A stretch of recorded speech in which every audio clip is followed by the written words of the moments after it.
Trump meets freed Israeli hostages, calls them heroes, in White House ceremony. Left viewpoints. Germany has abstained from extending the mandate of the UN Palestinian Refugee Agency, UNRWA, awaiting reforms, as expressed by Foreign Minister Johann Wadephul. A group of former hostages met with US President Donald Trump at the White House to express gratitude for his efforts in securing their freedom. Trump referred to the former hostages as heroes during the ceremony, drawing applause from attendees. The delegation included many who had been held in Gaza for over 2 years and presented gifts to Trump, including a mezuzah from a burned home. Center viewpoints. US President Donald Trump hosted a delegation of 26 former hostages at the White House on Thursday, where he told them they were no longer hostages and called them heroes, drawing applause. On October 13th, the final 20 living hostages were released after some endured 738 days in captivity, in a deal Trump brokered as part of his 20-point plan for Gaza.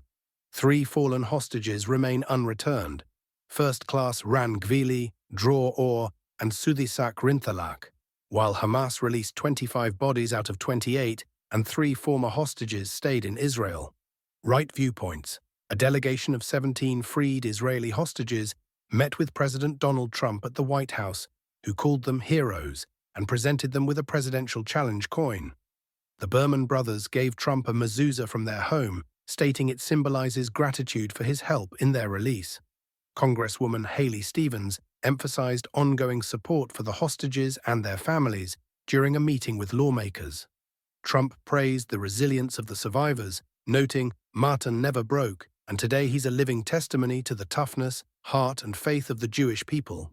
Bias comparison. Left-leaning coverage frames the event around survivors and humanitarian context, uniquely reporting 26 freed hostages, and even including settler attacks to broaden the conflict narrative.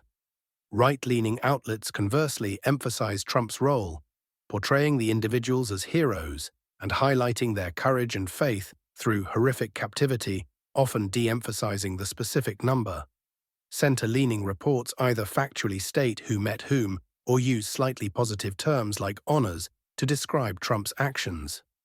All agree Trump met the individuals, calling them heroes, with the full quote, "You're not a hostage anymore, today you're heroes," and that U.S. envoy Steve Witkoff was involved. This reveals a divide between focusing on broader conflict implications and individual suffering versus nationalistic pride and leadership portrayal.